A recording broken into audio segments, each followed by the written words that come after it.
Welcome. इस video में हम सैम्पल पेपर करेंगे सीबीएसई ने रिलीज़ किया है 24-25 का। ठीक है, चला है। फर्स्ट क्वेश्चन है, चलिए सेक्शन ए का फर्स्ट एमसीक्यू है।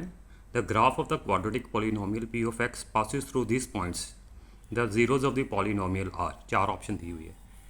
अब जीरोज़ क्या क्या होंगे सबको पता है। जीरोज़ क्या होते हैं, जितनी बार ग्राफ एक्स एक्सिस को काटे, सपोज करो ये मेरा ग्राफ बन गया कोई, ठीक है, जितनी बार एक्स एक्सिस को काटेगा उतने ज़ीरो होंगे।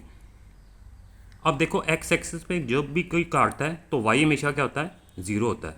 वाई हमेशा क्या होगा, ज़ीरो होगा। अब देख पहले तो चेक करो वाई कहाँ कहाँ ज़ीरो मिल रहा है। फर्स्ट में मिल रहा है -6, 0, ये तो होगा एक ज़ीरो।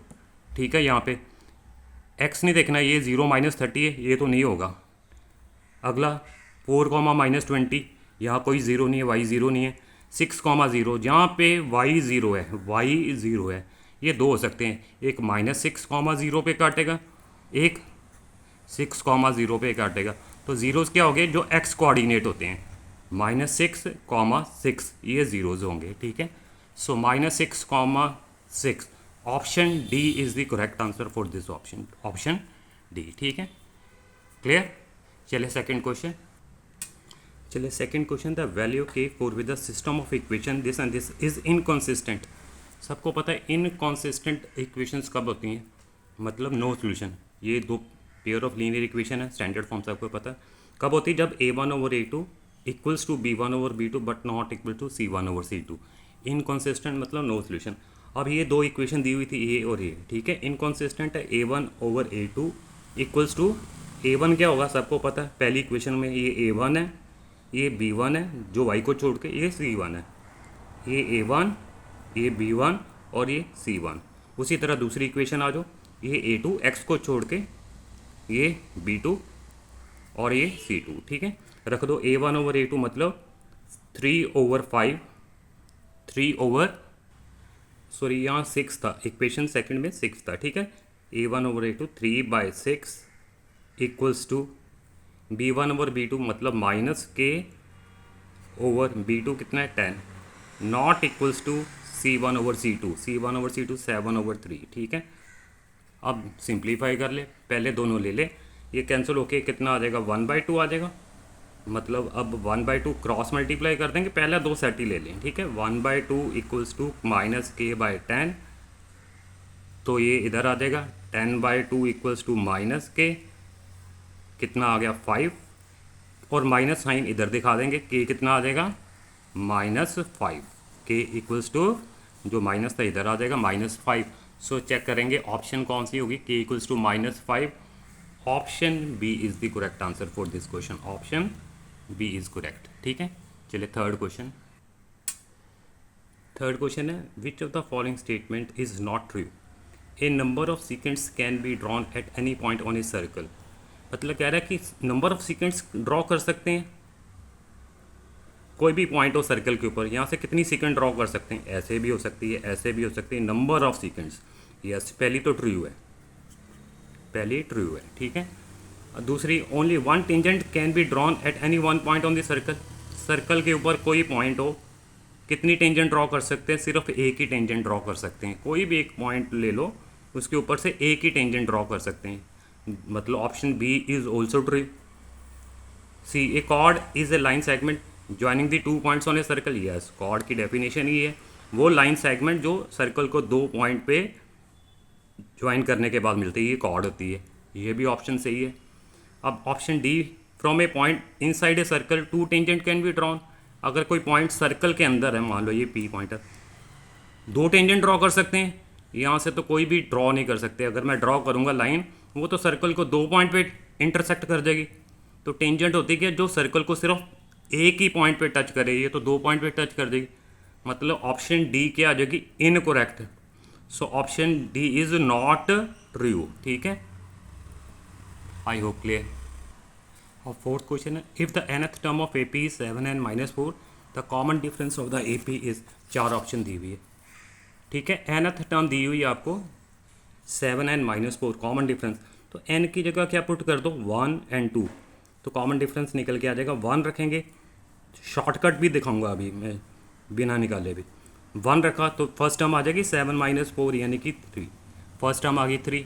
जब n की जगह 2 रखेंगे सेकंड टर्म आ जाएगी, n की जगह 2 रख दो, ये हो गया जी 14 माइनस 4 यानी कि 10।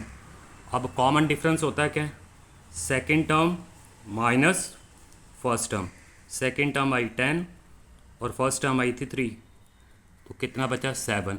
सो ऑप्शन देख लेंगे 7, ऑप्शन कौन सी आ जाएगी, option A is the correct answer. ठीक है, अब इसका शॉर्टकट भी देख लें, जब भी nth टर्म दिए हो ना तो कॉमन डिफरेंस पूछ ले, तो कॉमन डिफरेंस क्या होता है, जो n के आगे लगा हुआ है ना वही कॉमन डिफरेंस है। अगर निक भी करना तो कॉमन डिफरेंस क्या आ जाएगा 7, जो n का कॉफिशेंट है, n का coefficient, so coefficient of n। For example एक और देखें, अगर nth टर्म ये दी हुई है 3n माइनस 2, अब कॉमन डिफरेंस पूछ ले तो क्या आएगा, जो n के आगे लगा हुआ है वही आंसर होगा, कॉमन डिफरेंस आ जाएगा 3 आ जाएगा। ठीक है, आई होप क्लियर। चले, थैंक यू। चलिए फिफ्थ क्वेश्चन है, the radius of the base of a right circular cone and the radius of the sphere are each 5 centimetre in length. If the volume of cone is equal to volume of sphere then length of the height of the cone is, 4 option दी हुई है। साफ बोल दिया कि volume of cone is equals to volume of sphere, और formula क्या होता है 1/3 पाई आर स्क्वायर एच कोन का और उसका 4/3 पाई आर क्यूब। ठीक है, और रेडियस दोनों के सेम दिए हुए हैं, कोन का भी और उसका भी रेडियस दोनों के सेम है, दैट इज़ कितने दिए हुए हैं, रेडियस दोनों का कितना है 5 सेंटीमीटर, मतलब रेडियस आर दोनों का सेम ही है। अब जो जो कैंसिल हो रहा है 3 से 3 कैंसिल, 4 पाई से पाई कैंसिल, सॉरी 4 नहीं पाई कैंसिल हो गया, और r square h, r r same है तो एक कैंसिल हो जाएंगे, एक ही बचेगा, यहाँ सिर्फ बचेगा एच, वहाँ बचेगा एक 4 बचा और एक आर बच जाएगा। ठीक है, तो अब यहाँ से निकाल लो रेडी हाइट कितनी आ जाएगी उसकी 4 इंटू आर, आर की वैल्यू 5 दी हुई है, तो हाइट ऑफ कोन कितनी आ जाएगी 20 centimetre. Option B is the correct answer for this question. ठीक है, ऑप्शन बी। चलिए अगला क्वेश्चन है, इफ़ tan थीटा 5/2 दिया हुआ है और इस एक्सप्रेशन की वैल्यू निकालनी है, 4 ऑप्शन दिए हुए, कई तरीके करने के। चलो tan थीटा ये दिया, इसकी वैल्यू निकालनी है। अगर मैं सारी इक्वेशन को डिवाइड कर दूँ, dividing by cos theta, because हमें पता है tan थीटा क्या होता है sine theta divided by cos theta. अगर मैं न्यूमिनेटर और डिनोमिनेटर की हर टर्म को कॉस थीटा से डिवाइड कर दूं, एक ऑप्शन ईजी हो जाएगा, इसको भी कॉस से कर दिया, अगर न्यूमिनेटर को किया डिनोमिनेटर को भी हर टर्म को। ठीक है, 4 sine theta by cos theta, दूसरा मेथड भी देख लेंगे, ये इजी हो जाएगा। अब देखो ये sine theta by cos theta क्या होता है, सबको पता है tan थीटा होता है, ये बन जाएगा 4 tan थीटा, प्लस ये कैंसिल होके 1 आ जाएगा, नीचे भी sine by cos tan theta हो जाएगा, कैंसिल होके 1 आ जाएगा। ठीक है, अब सारा एक्सप्रेशन tan थीटा हमें पता है 5/2, तो इसका आंसर क्या आ जाएगा, यहाँ 5/2 रख दिया, प्लस 1, 4/tan थीटा की वैल्यू 5/2 रख दी, -1। ठीक है, चलिए ये सिंप्लीफाई कर लो, 2 टाइम्स गया, 5 2 ज़ा 10 प्लस 1 11 हो जाएगा, ये 2 टाइम्स गया, 5 2 ज़ा 10, 10 में से 1 माइनस कर देंगे 9, सो 11/9 आ जाएगा आंसर। ऑप्शन चेक करेंगे 11/9, option A is the correct answer, option A. चलिए ठीक है, नहीं तो दूसरा मेथड है ट्राइंगल बना के कर लो, थोड़ा लंबा हो जाएगा, बेटर है ये कर लो डिवाइडिंग बाय कॉस थीटा। चलिए अगला क्वेश्चन है, in the given figure tangent has been drawn at P, TP is a tangent on a circle with center O is a center. If angle TPQ, ये angle कितना दिया हो पूरा यहाँ तक 110, POQ निकालना है, POQ ये वाला सेंटर पे एंगल कितना होगा, 4 ऑप्शन दी हुई है। सो हमको ये दिया हुआ था कि ये वाला एंगल पूरा 110 है और ये वाला एंगल निकालना आपको। ठीक है, तो अपने अब देखो सबको प्रॉपर्टी पता है कि tangent is perpendicular to radius at point of contact. अगर ये रेडियस है, रेडियस ये है, ये टेंजेंट है, और ये एंगल कितना होगा सबको पता है, यहाँ तक कितना होगा 90 डिग्री परपेंडिकुलर होती है। एंगल OPT कितना आ जाएगा, tangent and radius are perpendicular to each other 90, तो पूरा 110 था, तो ये कितना बचेगा 20 डिग्री बचेगा, ये वाला एंगल कितना हो जाएगा 20, मतलब OPQ माइनस कर देंगे, 110 में से 90 माइनस कर दिए, 20 डिग्री आ जाएगा। अब ये 20 आ गया, अब आप देखो ये और ये दोनों बराबर हैं, O P equals to O Q है, why radius of same circle, radius of same circle अगर ये 20 है तो ये भी 20 होगा, देयरफॉर एंगल ये भी कितना आ गया, ओ क्यू पी जो आएगा एंगल वो 20 है। Angle opposite equal sides are equal. अब ये वाला फाइनल निकालना था, अब निकाल लोगे, this plus P O Q equal to 180 आ जाएगा एंगल सम प्रॉपर्टी से। Angle P O Q this angle plus this, मतलब ये वाला एंगल था 20, ये भी कितना आया था 20, इक्वल्स टू 180 आ जाएगा। ये हो गए 40 उधर जाके माइनस कर देंगे, तो माइनस कर दो 40, तो कितने बचेंगे 140 डिग्री। सो ऑप्शन चेक कर लेंगे 140 डिग्री, ऑप्शन कौन सी आ रही है 140 degree, yes option C is the correct answer for this question, option C is the right answer 140 degree. ठीक है, चलिए नेक्स्ट। चलिए क्वेश्चन 8 है, quadratic polynomial having zeros minus 5/2 root 5/2 root, 4 option दी हुई है। सबको पता है क्वाड्रेटिक पॉलिनोमियल निकालना हो तो हमारे पास एक्सप्रेशन होता है k into x square minus S x plus P. S मतलब sum of zero alpha plus beta, P मतलब product of zero alpha into beta. अब ज़ीरोज़ क्या दिए हुए थे, अल्फ़ा दिया हुआ था आपको -5/2 रूट और बीटा कितना दिया हुआ था 5/2 रूट। ठीक है, अब एस और पी निकाल लो, पहले एस निकाल लो, एस का मतलब दोनों ऐड ही करने, alpha plus beta, -5/2 alpha plus beta, ये कैंसिल होके सम तो आ जाएगा 0।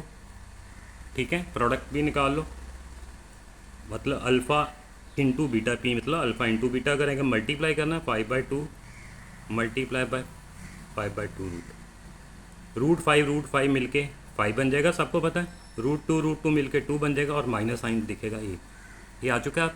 अब क्वाड्रेटिक पॉलिनोमियल निकालना तो हमारे पास क्या था, एक्सप्रेशन लिखा हुआ है आपके सामने, के into x square minus S x, S तो ज़ीरो आया, 0 इंटू एक्स प्लस प्रोडक्ट कितना आया -5/2, ये तो ख़त्म हो जाएगा, 0 into multiply by anything is 0। अब एक्सप्रेशन बचा है के इंटू एक्स स्क्र माइनस 5/2। अब के डिपेंड करेगा, अब के पे डिपेंड करेगा, के कुछ भी दुनिया का नंबर 0 के अलावा 1 ले सकते, 2 ले सकते, 3, अब डिपेंड करेगा क्वेश्चन में क्या लिया हुआ है। अब देखो जी के की वैल्यू क्या ली होगी, ऑप्शन ए तो हो ही नहीं सकती, बिकॉज एक्स वाली तो टर्म ही नहीं आ रही, वो तो ख़त्म ही होगी, ये और ये ऑप्शन नहीं हो सकती, या तो बी है या सी है, पर हमारा आया एक्स स्क्र माइनस 5/2। अब के की वैल्यू ली होगी, उसने 8 एक्स स्क्र बना हुआ है, तो मतलब के को 8 माना होगा, के की वैल्यू क्या ली होगी 8। चेक करो क्या 15 लिया है कि 8, ये दो ऑप्शन हो सकती। अगर मैंने के को 8 मान लिया, के को 8 मान लो, तो देखो क्या बनेगा, 8 bracket close x square minus 5/2, जब ब्रैकेट खोलेंगे कितना आ जाएगा 8 एक्स स्क्र माइनस 5/2 इंटू 8, ये कैंसिल होके 4 टाइम्स आएगा, 20 बन जाएगा। सो आ जाएगा 8 x square minus 20। So option किससे मिल रहा है, yes option C is the correct answer, 8 x square, sorry option B 8 x square minus 20, option B is the correct answer. C check करेंगे वो गलत हो जाएगा। ठीक है, आई होप क्लियर है। चलिए 9th क्वेश्चन है जी, consider the frequency distribution of 45 observation का दिया, upper limit of the median class, ये मुझे डाटा दिया हुआ था, मीडियन क्लास की अपर लिमिट क्या होगी। ठीक है, तो हमें पता पहले तो कॉमुलेटिव फ्रीक्वेंसी बनानी पड़ती है, ये डाटा दिया हुआ था, पहला सेम ही रखते हैं, फिर 9 ऐड कर देंगे, 5 + 9 ये दोनों ऐड कर देंगे 14 आ जाएगा, 14 में 15 ऐड कर देंगे, 14 + 15 ऐड करेंगे 29 आ जाएगा, 29 में 10 ऐड कर देंगे दैट इज़ 39, 39 में 6 ऐड कर देंगे ये वाला 45, टोटल 45 थी। हमें पता मीडियन क्लास जब निकालते हैं एन क्या होता है, ये लास्ट ऑब्जर्वेशन है ये, और ये सेम होती है। ठीक है, 45 आई है, ठीक है 45, उसका आधा कर दो, n/2 करते हैं, 45/2 यानी कि 22.5। अब चेक करते हैं मीडियन क्लास कैसे निकालते हैं, 22.5 कहाँ मिलेगा, 5, 15 उसके नियरेस्ट, 14 से आगे मिलेगा ना, 29 से पहले, मतलब ये वाली जो क्लास होगी ये क्या हो जाएगी मीडियन क्लास, ये वाली जो क्लास आएगी that is median class 20 to 30, median class निकल के आई मेरे पास 20 से 30। अब पूछा क्या, अपर limit of the median class, ये लोअर लिमिट है, ये अपर लिमिट है, तो अपर लिमिट क्या होगी that is 30। So option check कर लेंगे, option C is the correct answer. Option C 30 is the right answer for this question. ठीक है, चलिए क्लियर है सबको। चलिए 10th क्वेश्चन है, O is the point of intersection of the chord A B and C D. दो chords intersect करी O पे, नॉट सेंटर नहीं लिखा, पॉइंट ऑफ इंटरसेक्शन है। एंगल बी ओ सी आपको दिया हुआ है 80 डिग्री, बी ओ सी 80 है। एंड फर्दर दिया O A equals to O D. Then triangle O D A, ये वाला ट्राइंगल ओ बी सी कैसे ट्राइंगल होंगे, चार ऑप्शन दी हुई हैं। ठीक है, चले आए इसको देखें। ये मेरे पास था गिवन, ये एंगल कितना दिया हुआ था, बी ओ सी। ठीक है, बी ओ सी आपको दिया हुआ था 80 डिग्री, ये 80 डिग्री दिया हुआ है आपको। ठीक है, और ये दोनों दी हुई थी इक्वल। अब आपने 9th में एक प्रॉपर्टी पढ़ी होगी, angle in the same segment are equal. मतलब जो आर्क ए बी ने एंगल बनाया सर्कल के ऊपर, मान लो ए सी बी, यही आर्क ने एक और एंगल बनाया, any two angle in the same segments क्या होते हैं, इक्वल। अगर ये 30 डिग्री है तो ये भी क्या होगा 30, दोनों बराबर होंगे। अगर ये एंगल थीटा है तो ये भी एंगल कितना होगा, थीटा होगा। So any two angle in the same segments are equal. अब अपने आप ईजी होकर देखें, ये अगर 80 है, ये वाला एंगल कितना होगा, 80 होगा। Why, vertically opposite angle, vertically opposite angles. ठीक है, अब O A equals to O D दिया हुआ है आपको, O A equals to O D दिया हुआ है। ठीक है जी, इसका मतलब क्या हो गया कि ये वाले एंगल दो इक्वल हो जाएंगे। ओ A equals to O D देने का मतलब क्या हो गया, ये वाला और ये वाला एंगल इक्वल है। अगर ये एंगल x है तो ये भी कितना होगा, x होगा। अब x की वैल्यू निकाल लोगे, x प्लस 80 करेंगे, दिस एंगल 80 आ गया ना, इक्वल्स टू 180 आ जाएगा। आई होप क्लियर हो रहा है। अगर ये 180 हो गया, ये 2x कितना आ जाएगा, 80 माइनस करेंगे 100 आ जाएगा, x आ जाएगा 50। मतलब ये एंगल 50 है और ये भी 50 है, 50 डिग्री और ये भी 50। अभी मैंने बताया कि ये वाला एंगल और ये वाला एंगल इक्वल होंगे। ये अगर 50 है तो ये भी एंगल कितना होगा, 50। Angle in the same segment are equal, ये आर्क ने ये वाला एंगल जो बनाया और ये वाला एंगल बनाया बराबर होंगे, angle in the same segment are equal. मतलब ये एंगल कितना आ जाएगा, angle in the same segment से 50। अब इसका थर्ड वन एंगल निकाल लोगे, सब ऐड कर लो, 80 प्लस 50 प्लस ये वाला एंगल, मान लो जो भी मानना आपने, थीटा मान लिया, प्लस थीटा इक्वल्स टू 180 आ जाएगा। अब ये हो गए 130, माइनस कर देंगे, थीटा कितना आ जाएगा, 130 माइनस करेंगे 50 आ जाएगा। ठीक है, मतलब ये भी 50 आ गया। अब अपने आप इजी होके देखो, ये 50 ये 50, दो एंगल्स इक्वल हो गए तो ये दो साइड्स भी इक्वल हो जाएंगी। That implies O B equal to O C. अब मुझे क्लियर हो गया कि ये तो आइसोसेलेस था, दो साइड्स इक्वल, इसकी भी दोनों साइड्स इक्वल होगी, मतलब ये भी आइसोसेलेस है। और ट्राइंगल सिमिलर भी हैं, कैसे, this angle equals to this angle, this angle equal to this angle, मतलब ट्राइंगल सिमिलर भी हैं। समझ लग रही है ना, वर्टिकली अपोजिट एंगल और angle in the same segment 50-50 है। ट्राइंगल सिमिलर भी हैं, O A D triangle similar है ओ सी बी के, एंड आइसोसेलेस भी है, एंड आइसोसेलेस भी है।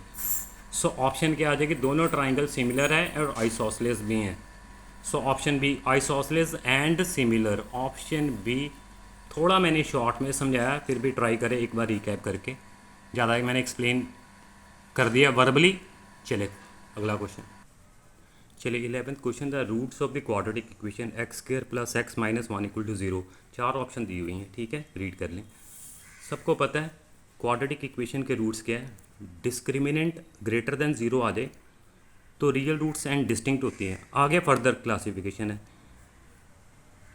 रियल एंड डिस्टिंक्ट रूट मतलब रैशनल एंड डिस्टिंक्ट भी हो सकती है, इरेशनल एंड डिस्टिंक्ट भी हो जाएगी। वो कैसे अभी मैं बता रहा हूँ। D equal to 0 equal roots, D less than 0 non real roots, ये सबको पता है।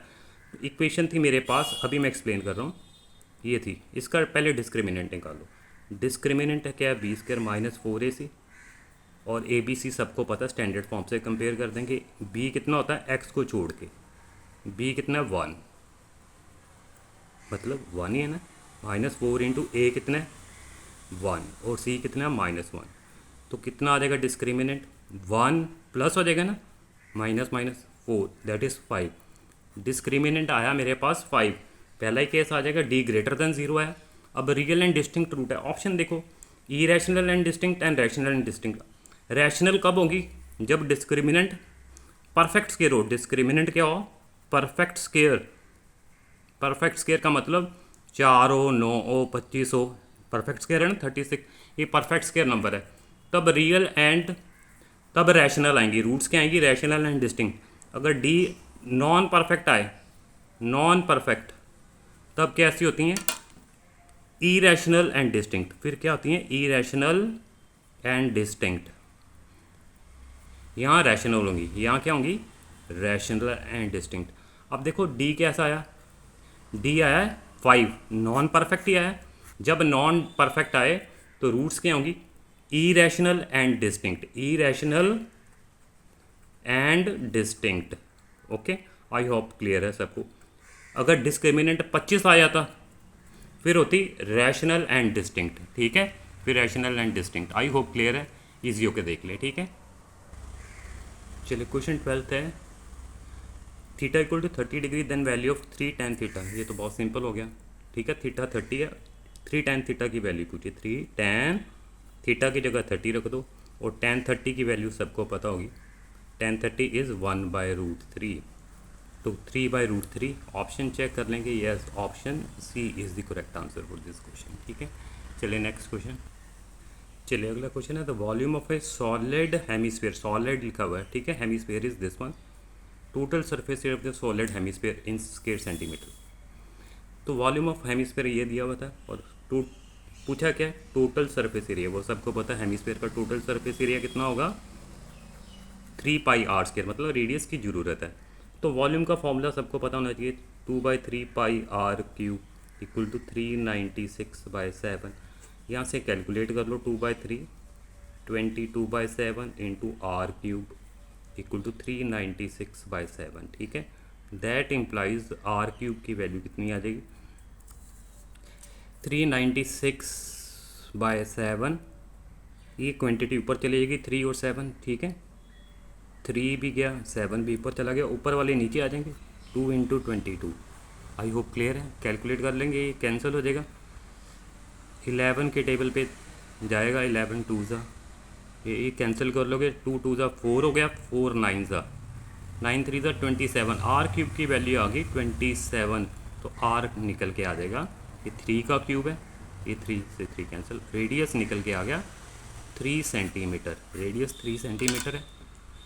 अब total surface area of the hemisphere पूछा है, 3πr², 3 × 22/7, r की वैल्यू आई 3 × 3।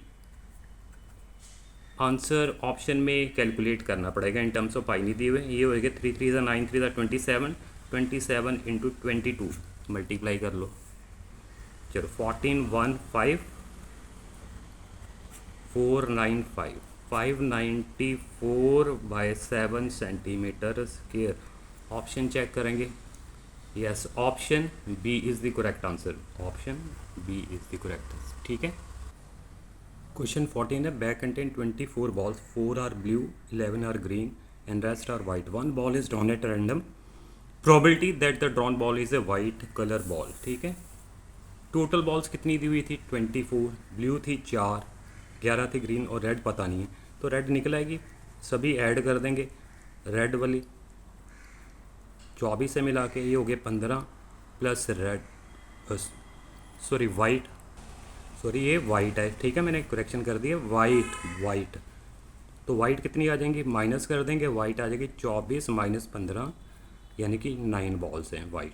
अब प्रोबेबिलिटी किसकी पूछी है, वाइट बॉल की। प्रोबेबिलिटी क्या होती है, favourable over total, favourable white कितनी आई 9, और टोटल थी 24, 3 3 ज़ा 3 8 ज़ा, सो 3/8। ऑप्शन चेक कर लेंगे, 3/8, yes option B is the correct answer, option B is correct, ठीक है।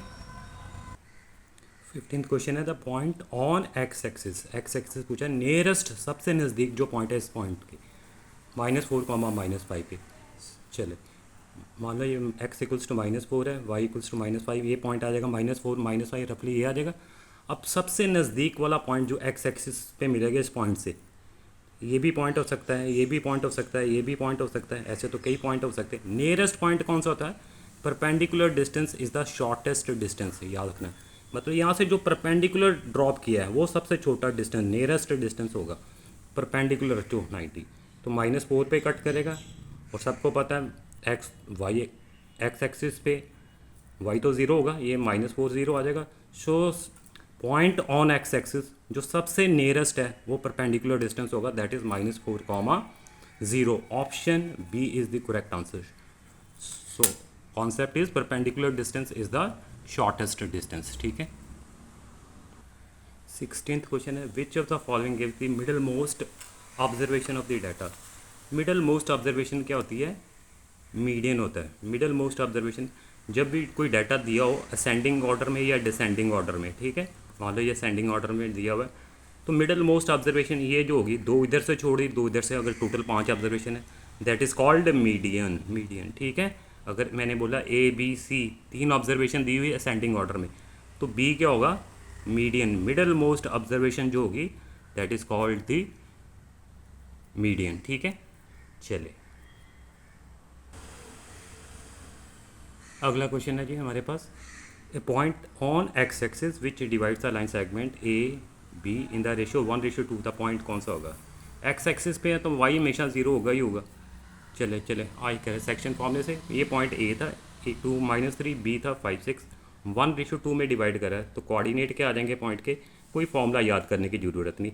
एक्स कोऑर्डिनेट जो होगा वो होगा 1 × 5 से करेंगे, प्लस का साइन डाल के 2 × 2 से मल्टीप्लाई करेंगे, 2 × 2 ओवर रेशो को ऐड कर दो 1 + 2, ये हो जाएगा 5 + 4 यानी ओवर 3, 9/3 यानी कि 3 आ जाएगा। तो वाई तो वैसे ही पता है 0 होगा, एक्स एक्सिस पे बोला है, चलो फिर भी कर लो।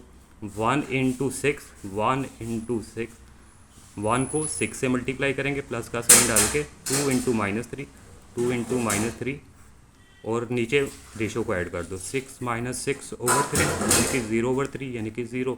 तो पॉइंट क्या आ गया? 3,0। So option C is the correct answer for this question, option C. अगला क्वेश्चन 18 है, कार्ड इज ड्रॉन, ठीक है, at random from a well shuffled deck of 52 playing cards. ठीक है, probability of getting red face card, सबको पता है total cards कितनी होती है डेक ऑफ कार्ड्स में? 52 कार्ड्स होते हैं। फेस कार्ड होते हैं 12, जो पिक्चर कार्ड होते हैं, जैक वाले, क्वीन वाले और किंग वाले, 4 4 4 12, और रेड 6 होंगे और 6 ब्लैक होंगे। प्रोबेबिलिटी किसकी पूछी है? Getting red face card, favourable और टोटल। फेवर रेड कितने थे? 6 और टोटल थे 52, कैंसिल हो जाएंगे, 2 3 है 226 है, 3/26। ऑप्शन चेक कर लेंगे, 3/26। और yes, option B is the correct answer for this question. अब असर्शन एंड रीजन वाले क्वेश्चन है 19th एंड 20th। सबको पता है 4 ऑप्शन दी हुई हैं। पहला असर्शन 19th में लिखा है, assertion SCF of any 2 consecutive even natural number is always 2। Reason दिया हुआ है, even natural number are divisible by 2। ठीक है, सबको पता है इवन नेचुरल नंबर 2 4 6 8 10। कॉन्जिक्यूटिव का मतलब कोई भी 2 साथ वाले, ये साथ वाले हो गए, ये साथ वाले हो गए। जैसे मैंने 2 कोई साथ वाले कॉन्जिक्यूटिव नंबर उठाए 4 और 6, तो एससीएफ कितना होगा? ये होता है 2 × 2 2 × 3। SCF is the common factor. SCF जो होता है कॉमन होता है, एससीएफ तो 2 ही आएगा, कोई भी उठा लो एससीएफ 2। और रीज़न लिखा कि even natural number is divisible by 2। Yes, सभी 2 से डिवाइड होते हैं इवन नेचुरल नंबर, मतलब असर्शन सही है, रीज़न भी सही है, पर करेक्ट एक्सप्लेनेशन ही है, करेक्ट एक्सप्लेनेशन नहीं है इसका रीज़न। ठीक है, एससीएफ तो कॉमन फैक्टर होता है, रीज़न और असर्शन दोनों सही है, बट करेक्ट एक्सप्लेनेशन नहीं है। सो जब करेक्ट एक्सप्लेनेशन नहीं है तो ऑप्शन क्या होती है? Both assertion and reason are true and reason is not the correct explanation. So option क्या आ जाएगी? B is the correct answer. ठीक है, B is the correct answer. ठीक है, आई होप क्लियर। चलिए 20th assertion है, if the radius of the sector of a circle is reduced to its half and angle is doubled, the perimeter of the sector remains the same। assertion ये दी हुई है और reason है length of the arc of subtended by angle theta and the radius r is this one। चलो मान लो ये sector था मेरे पास, तो सेक्टर का पेरीमीटर मान लो, उसका एंगल ऑफ सेक्टर थीटा था पहले, रेडियस आर था। ठीक है, तो पेरीमीटर क्या होता है? लेंथ ऑफ आर्क, ये वाली चीज़ इसको बोलते हैं लेंथ ऑफ आर्क, वो होती है θ/360 × 2πr, ये होती है, प्लस आर दोनों ऐड कर देंगे 2r, तो पेरीमीटर हो जाएगा। इतनी चीज़ को लेंथ ऑफ आर्क बोलते हैं, और दोनों अगर रेडियस ऐड कर देंगे पेरीमीटर हो जाएगा। ये 2 से कैंसिल हो जाएगा, θ/1 180 into pi r into 2 r. तो रीज़न यही लिखा हुआ था, यही होगा। यस, वही लिखा हुआ है, ठीक है। लेंथ ऑफ आर्क तो ये है और पेरीमीटर ये आ जाएगा। अब लिखा है कि अगर रेडियस कितना कर दिया जाए, हाफ। पहले रेडियस आर था, अब रेडियस कितना कर दिया जाए, आधा कर दिया जाए, r/2 कर दिया जाए, half. And angle is doubled, पहले थीटा था, अब कितना कर दो, 2 थीटा, डबल कर दो 2 थीटा। अब पेरीमीटर क्या सेम ही रहेगा। अब देखो पेरीमीटर क्या होगा, थीटा बाई 360 एंगल 2 थीटा हो गया, 2 theta by 360 into 2 pi r, 2 pi r, radius r नहीं था, अब कितना हो गया radius, r/2 plus 2r, 2 times of radius, radius था r/2, पेरीमीटर यही होगा ना। अब कुछ कैंसिलिंग हो रही तो कर लो, 2 से 2 ये कैंसिल हो जाएगा, ये 180 टाइम्स क्या, तो कुल मिला के कितना आ गया, पाई आर थीटा भी बचा, थीटा पाई आर बाय 180, ये 2 से 2 कैंसिल हो जाएगा, प्लस आर। अब पेरीमीटर कितना आ रहा है, अब पेरीमीटर आ रहा है ये क्वांटिटी तो सेम है, यहाँ 2r था, यहाँ r था। अब अपने आप जज कर लो, पेरीमीटर ज़्यादा के कम, 2r है, यहाँ r है, कम हो गया पेरीमीटर, मतलब क्या हो जाएगा, कम हो जाएगा, लेस हो जाएगा, कम हो जाएगा। उसने बोला क्या कि पेरीमीटर रिमेन्स दी सेम, नहीं, पेरीमीटर इज़ लेस, पेरीमीटर क्या हो गया, डिक्रीज। तो पेरीमीटर डिक्रीज, असर्शन ही गलत है, असर्शन गलत है तो ऑप्शन क्या आती है, सबको पता है, assertion is false, assertion is false, reason is true, option D is the correct answer. So option क्या आ जाएगी इसकी, option D is the correct answer. Assertion गलत है, असर्शन जो थी गलत है, रीज़न तो ट्रू है, ऑप्शन डी। आई होप क्लियर है, चले, थैंक यू वेरी मच। और इसी तरह मैं सेक्शन बी सी डी भी अपलोड कर रहा हूँ, वो भी देख लेना, ठीक है।